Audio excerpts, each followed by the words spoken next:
प्रमाणे शिवसेना पक्षाच्या वतीनं या प्रभागामध्ये शिवसेनेचे नगरसेवक म्हणून आम्ही या विभागामध्ये जे 10वी 12वीमध्ये उत्तीर्ण झालेल्या विद्यार्थ्यांचा गुणगौरव समारंभ करत असतो आणि त्याचाच भाग म्हणजे आज या ठिकाणी या प्रभागामध्ये या प्रभागातल्या विद्यार्थ्यांचा गुणगौरव सोहळा या ठिकाणी पार पडला।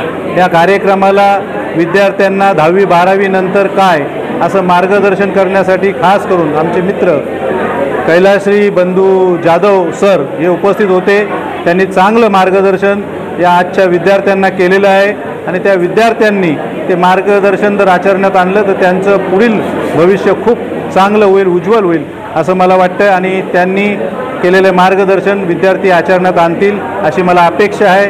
त्याचबरोबर सर्व या आजच्या या गुणगौरव सोहळ्यामध्ये ज्या विद्यार्थ्यांना पारितोषिक आम्ही दिलं आहे त्या विद्यार्थ्यांचं सर्वांचं खास करून 10वीमध्ये प्रथम द्वितीय तृतीय आणि 12वीमध्ये प्रथम द्वितीय तृतीय हे 3 आणि 3 6 विद्यार्थ्यांचं आम्ही ते गुणगौरव केलेला आहे, गुणगौरव झालेला आहे आणि या तिन्ही विद्यार्थ्यांना त्यांच्या पालकांना मी आपल्या वतीनं आणि आमच्या सर्व शिवसेनेच्या पक्षाच्या वतीनं खास करून त्यांना शुभेच्छा देतो, त्यांच्या पुढील वाटचालीसाठी शुभेच्छा देतो।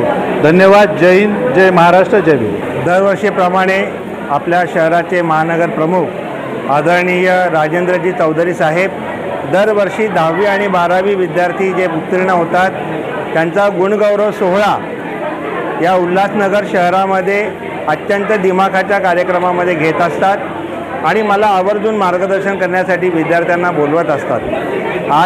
आजही मी पाहिलं अत्यंत मोठ्या प्रमाणामध्ये अत्यंत मोठ्या संख्येनं विद्यार्थी तसेच त्यांचे पालक या ठिकाणी उपस्थित आहेत आणि जी मला भूमिका इथे सांगितली होती मार्गदर्शनाची ती मी इथे निभावलेली आहे आणि मी चौधरी साहेबांचं आणि संपूर्ण इथल्या आयोजकांचे या कार्यक्रमाच्या निमित्तानं आभार व्यक्त करतो आणि पुढील वाटचालीसाठी त्यांना शुभेच्छा देतो। असेच कार्यक्रम आपण आपल्या शहरामध्ये घेत जा। धन्यवाद।